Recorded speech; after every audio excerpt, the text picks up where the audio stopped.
Hi, everybody. Dan Illman, Mike Beer. The feature race at Belmont Park on Sunday, the $100,000 Allied Forces stake. Let's take a look at this field of three-year-olds getting set to go 6 furlongs on the Widener turf course.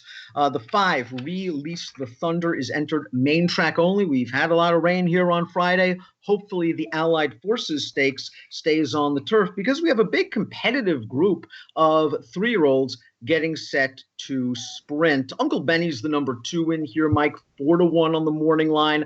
This is a horse that has a reputation because of the good work he did as a 2-year-old. He missed some time earlier this year. We'll get to his comeback race in a bit, but would you argue that he is the horse to beat? No, I don't think I would. I mean, to me, this race sort of handicaps wide open, but only if you feel like Uncle Benny's just not going to take a step forward from his 2-year-old stuff, because he ran really well on turf as a 2-year-old. Let's start with the rail horse, that being Pulsate. And Pulsate is the kind of horse that I think wants to sprint.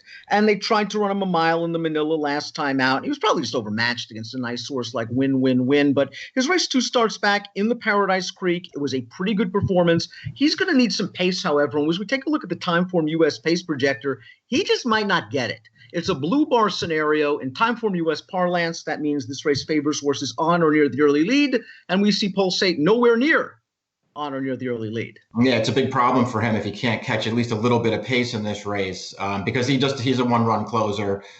When you go back to that Paradise Creek 2 starts back, he ran really well in that race. The problem with that race was, once again, there was no pace in there, and he just couldn't make up the ground in the stretch. Uncle Benny is the number 2, and this is a horse that obviously has ability, won the Futurity at Belmont, sprinting on the turf, got a big pace to run into that day, and got it done coming from well out of it, second in the Breeders' Cup Juvenile Turf. Then the layoff, and then this disastrous start in the Mahoney in his 3-year-old debut. He broke from the rail, he just goes right down to his nose, and the next thing you know, he is last. He also is then coming wide into the stretch, and he's facing Electronic, he's facing Neverland Rock. Mike, let's take this field as they swing into the lane. Yeah, I mean, Uncle Benny, for what it's worth, he just stumbled very awkwardly at the start. He probably needed this race anyway. You're going to see him get tired in the stretch and sort of fade out of contention. I thought, Neverland Rock ran really well in this race. That's 2 starts in a row for him at Saratoga that were really good. And I also felt like Electronic, maybe just didn't get the right trip in this race. He didn't run great, but he didn't have a great trip either. No bang, no boom at an easy trip last time out at Belmont over the inner turf. This was way back on June the 9th. We'll take a look at the race. No bang, no boom right to the top. Johnny Velasquez was able to go fast with this horse, and he just keeps right on going and holds him off to the wire. This is a Wesley Ward trainee. They're all fast out of the gate. Curious to see how good this horse is, but that Timeform US pace projector makes him look a little bit better. Yeah, it really does. It makes me not just want to totally dismiss him. I don't love his races, but he's 2 for 2 sprinting on turf. He wired that field. That was Neverland Rock, who couldn't get to him in the stretch of that race. Neverland Rock's really improved since then, though. I think it's going to be a little bit tougher for No Bang, No Boom to wire this field. Is it too early to label Mucho a disappointment? He looked like a future star at Saratoga on the dirt last year. He finished second in the Grade 1 Hopeful behind a very good horse in Mind Control. He got hurt. He went to the sidelines. He came back as a sprinter. They ran him in a turf sprint in the Paradise Creek, a race we're going to look at right now. It was far from impressive. He's the number 7 in this race that is going to finish 4th. They ran him on the dirt last time out. I guess it was a little bit better. Bill Mott's still trying to figure this horse out. I'm surprised they haven't stretched him out yet. Yeah, he has been disappointing since his final 2 starts as a 2-year-old. We'll see if he can turn around this race right here. I mean, I don't know. It's 7 furlongs and this is 6, but to me, it's hard to be encouraged with that performance. I mean, there was just no pace on at all in the race. Polsetter wired the field. Mucho took a run at him on the turn. He was no match in the stretch, and he was easily outfinished. Let's talk about Electronic because I believe this colt has some ability. 2 starts back in the quick call. He didn't break very well, and I think that's kind of the problem with this horse. He's not good around the gate. He ended up swinging very wide into the stretch, and he was second best to favored listing. He then threw a fit behind the gate in the Mahoney. He unseated the jockey. He then got in there, and as you mentioned, the trip wasn't good. Tell the folks what you didn't like about the trip. Well, first of all, I didn't like that he didn't break him. As you mentioned, he was acting a little ornery at the start of the race. He didn't break, and then he got bumped. And I thought, more than anything, that's why he was so far back early in the race. And after that, you can't blame Lascano for it. He just stayed in. He rode the rail around the turn, but he was held up behind horses. And I just thought he had a little trouble getting clear in the stretch. He didn't run great, but it wasn't a great trip either. I thought his quick call was good. I would just like to see him break from the gate and get one of the trips he got when he won 2 races at Belmont in May over this distance, because in those races, he kept right up tracking the pace. And I thought he ran really well both times. And while Neverland Rock finished ahead of the other horses in this field in that Mahoney last time out, I think there's no denying that he had the best trip of the 3, and he might be the one I'd least take out of the race. Yeah, maybe. It's interesting because this is a horse who I haven't been a fan of since he arrived over here. And they've run him in some pretty tough races, but I just didn't think he ran that well in most of them. To me, his last 2 races at Saratoga have been a big improvement for him.